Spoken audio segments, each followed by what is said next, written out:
Réaction de Abdourahmane Amadou Baba au sujet du choix du lieu du match des Lions indomptables par la FECAFOOT.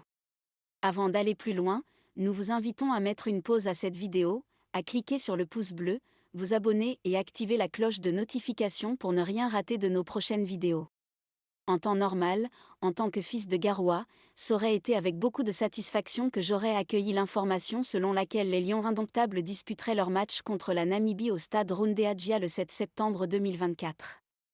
Mais dans le contexte actuel, marqué par une défiance sans précédent de la FECAFOOT envers la République, le choix de Garoua pour abriter ce match apparaît très clairement comme une manœuvre manipulatrice pour faire des populations de cette ville des alliés objectifs dans cette entreprise de rébellion. Il importe de rappeler que le choix initial de la FECAFOOT a été la ville de Douala et qu'en réalité, Garoua a été choisi uniquement pour ne pas choisir Yaoundé qui a la préférence du sélectionneur Marc Bry. Le rôle des dirigeants d'une fédération de football consiste à mettre l'ensemble de la sélection nationale dans un environnement de travail le plus propice possible pour leur permettre de produire les meilleures performances possibles.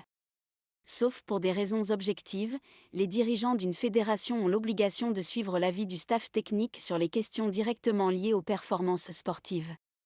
Il apparaît de plus en plus évident que la séquence actuelle, tout comme la précédente, liée à la nomination du staff d'encadrement des Lions indomptables, a très peu à voir avec le football. Ma conviction est qu'il s'agit d'une bataille de positionnement politique dont les conséquences peuvent être destructrices pour notre pays. Si le match contre la Namibie venait à se disputer à Garoua, cela serait la preuve la plus irréfutable de la faillite de l'État officiel. Cela signifierait très clairement que ceux qui sont censés diriger notre pays ne sont pas ceux qui le dirigent effectivement.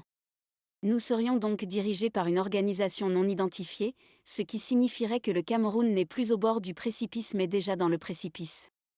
Loin de moi, l'idée de dénier à la FECAFOOT son autonomie vis-à-vis des autres institutions, y compris la CAF et la FIFA, et son indépendance totale dans les processus de prise des décisions en interne.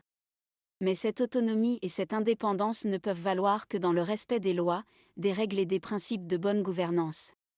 In fine, en tant que citoyen camerounais, je ne serais nullement choqué si les Lions indomptables venaient à ne pas prendre part au match contre la Namibie, quelles que soient les conséquences encourues. Force doit rester à la République qui demeurera, indépendamment des personnalités appelées à animer ces institutions au fil du temps.